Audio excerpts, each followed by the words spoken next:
On est le 6 aujourd'hui dans le mois de Shvat. On est dans la paracha où la mer elle s'ouvre et on a bien compris que c'est d'actualité parce que beaucoup cherchent que la mer va s'ouvrir quand il n'y a pas de solution, que ce sera pour le mariage, pour la parnassa, pour tous les détails que la Gemara, on l'a cité hier, à Psahim et au début de Sota. Et il y a beaucoup aussi aujourd'hui, ils font une ségoula de la parnassa, qu'elle remonte à un grand rabbin, il s'appelle Rabbi Menachem Mendel Merimanov, de lire justement cette montée dans la paracha qu'elle s'appelle Parashat Haman. Rien à voir avec Haman de Purim, hein. Là c'est la manne, ce qu'on a mangé dans le désert. Alors c'est bien parce qu'il y en a qui le lisent tous les jours. Et nous on cherche des segoulottes pour la parnassa, mais la plus belle ségoula, chers amis. Bien sûr que c'est bien de le lire, on va même partager le lien. Et de toute façon c'est notre devoir, chaque paracha, on doit bien la lire 2 fois le texte en hébreu et 1 fois en araméen. Alors que aujourd'hui, le mardi, dans la semaine de la paracha Béchalach, où ce grand rabbin, il y a 250 ans, il a dit qu'il faut le lire, c'est nos devoirs et certains le lisent tous les jours. Et la plus belle ségoula de la parnassa, c'est quoi? C'est justement de comprendre ce qu'on lit dedans. C'est pas maintenant que tu lis et c'est chaque lettre, c'est des billets, des billets, des billets. Un rabbin, il a dit voilà, j'ai la meilleure ségoula pour que tu vas gagner le loto. Bien sûr que cette ségoula-là, elle va marcher pour 1 million, non? Alors quoi, si on a 1 million qui l'en lit, tous les autres, ça va pas marcher.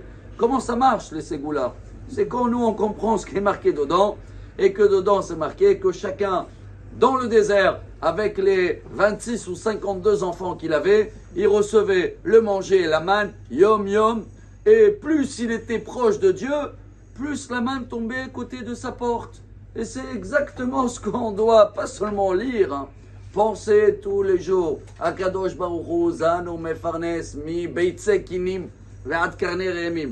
Dieu il nourrit depuis l'époux, il les nourrit. Les animaux, la fourmi, elle a jamais de souci le matin la fourmi quand elle se lève et comment ça va être la parnassa. Alors la plus belle ségoula de la parnassa Rabotai, bien sûr de lire ce qu'il faut, pourquoi pas, ça peut que rajouter. Mais ne jamais oublier cette histoire qu'on a racontée 3 ou 4 fois.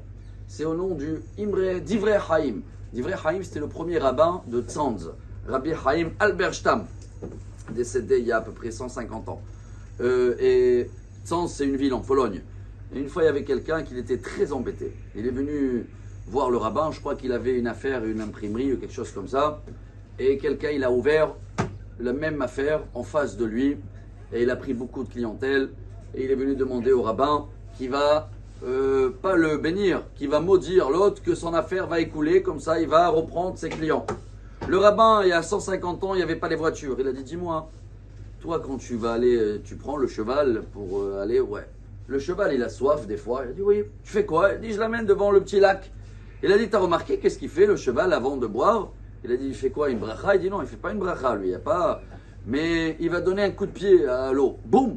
Il a dit, ah ouais, c'est vrai, j'ai remarqué. C'est quoi ça? C'est comme ça que fait la bracha? Il a dit, non, non, il a dit le rabbin. Le cheval, quand il vient boire, il voit un autre cheval dans l'eau. Maintenant, c'est lui-même, mais il ne sait pas.